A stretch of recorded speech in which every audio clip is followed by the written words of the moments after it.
खुशखबर खुशखबर खुशखबर. सोलापूरकरांसाठी आता मनोरंजन घेऊन आले आहे खुशखबर. लहान चिमुकल्यांसाठी 100 रुपयात 5 खेळणे. यात मिकी माऊस, जम्पिंग जपांग, ड्रॅगन, वॉटर बोट आणि ट्रेन. आपल्या लहान चिमुकल्यांसोबत आनंदोत्सव साजरा करा. आमचा पत्ता होम मैदान, पासपोर्ट कार्यालयासमोर, सोलापूर.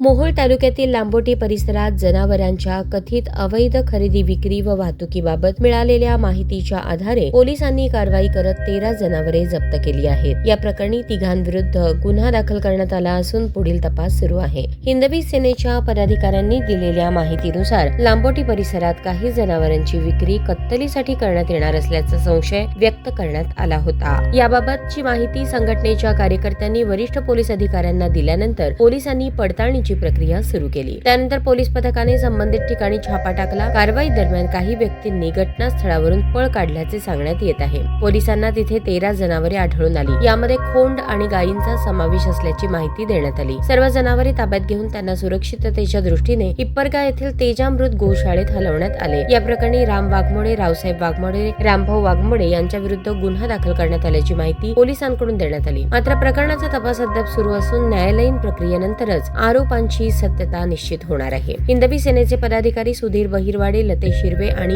इतर कार्यकर्त्यांनी या कारवाईचे स्वागत केले असून जनावरांच्या संरक्षणासाठी अशा प्रकारच्या प्रकरणांवर कठोर कारवाई करण्याची मागणी केली आहे. कारवाई पोलीस अधीक्षक अतुल कुलकर्णी यांच्या मार्गदर्शनाखाली करण्यात आली. यावेळी हिंदवी सेनेचे अध्यक्ष सुधीर बहिरवाडे, हिंदवी सेनेचे सचिव अमित राऊत, शहर संघटक प्रसाद झेंडगे, हिंदवी सेनेचे गोरक्षा प्रमुख लतेश हिरवे, उपस्थित गोरक्षक अक्षय बनसोडे, सूरज शिंदे, अर्जुन उबाळे, राहुल कांबळे, सुमित लांडगे, जशवंत अंकम उपस्थित होते.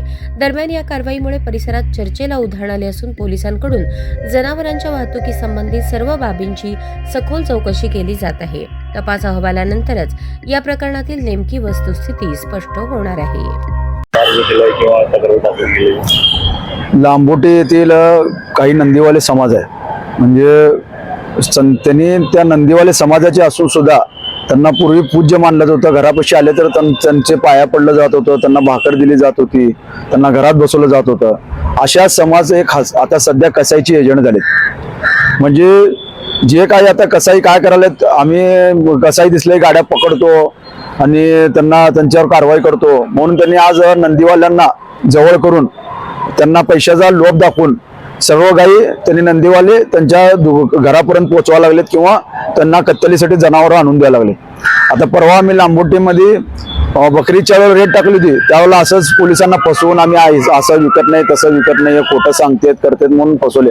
मग आम्हाला परत एक 15-20 दिवसांनी एक बातमी लागली की आज नंदीवाले गाडी कसायची भरणार आहेत. त्या अनुषंगाने आम्ही पोलिसाची टीम घेऊन तो रेट टाकले तर 3 जण मी पळून गेले. मग गाडी सापडली, जनावर सापडले आणि त्यांचं जवळजवळ 15 खिलार गाई चांगल्या प्रतीचे तिथं आम्हाला सापडले. आणि त्यांची भरपूर चौकशी केली तर लांबोटीतले सगळेजण हात वर कराले. पण ज्या वेळेला आम्ही पहिली रेट टाकली तर त्यावेळेला तिथला सरपंच म्हणा, उपसरपंच म्हणा, हे ते आमचे लोक तसं करत नाहीत, असं करत नाही म्हणून त्यांच्या पाठीशी उभा राहिले. पण आज हेच लोक त्यांना ओळख नाही म्हणून सांगतात. म्हणजे काय झालेलं आहे की आज हे समाज अक्कलकोटमध्ये काय ठिकाणी आहे. आता अक्कलकोटमध्ये मध्यंतरी सचिनदादाचा विषय झाला होता, तो यांच्यामुळेच घडलेला विषय आहे की हे पांघरून घातलेले आहेत. म्हणजे हे एकमेकाचे कसाईच आहेत, पण कसाई हे हिंदूंचा वेश घालून, शेतकऱ्याचा वेश घालून तिथपर्यंत जनावर कसाईपर्यंत पोहोचवतात. त्यासाठी मी आज महाराष्ट्र शासनाला विनंती करायला की या नंदीवाल्यांचा तपास लावा, त्यांची राज्यस्तरीय चौकशी लावा की हे नंदीवाले कुठल्या जनावर कशासाठी कुठल्या खटकापर्यंत निघतात, कसे येतात. बरं, त्यांची आतापर्यंत त्यांची गावागावामध्ये शेती झालेली आहे, मोठे मोठे बिल्डिंग उभारलेत. मग हे बिल्डिंग उभारले त्याची ईडीची चौकशी लावा. मग या प्रकारे आम्ही आज यांना मुख्यमंत्र्यांना पत्र पाठवणार आहे की हे संपूर्ण जेवढे बी नंदीवाले आहेत त्या नंदीवाले समाजावर ज्यांना ताब्यात घ्या, त्यांची चौकशी लावा की कुणा खटकाला. मुळात कसं आहे की खाटी का कसाई हा त्यांच्या जन्मोजन्मीचा धंदा आहे, त्यांचा जन्म त्याच्यासाठी झालेला आहे. पण हे नंदीवाले आपल्यातले हिंदूचे गद्दार की त्यांनी आज या खटकाला जनावर पुरवायला लागले. आम्ही त्याचा खूप शोध घेतल्यावर आम्हाला शेवटी आम्हाला सापडले. असंच एक सलगर वस्ती पोलिसांचं आणि ताज्या बातम्या पाहण्यासाठी प्राईम महाराष्ट्र न्यूज चॅनलला सबस्क्राईब करा.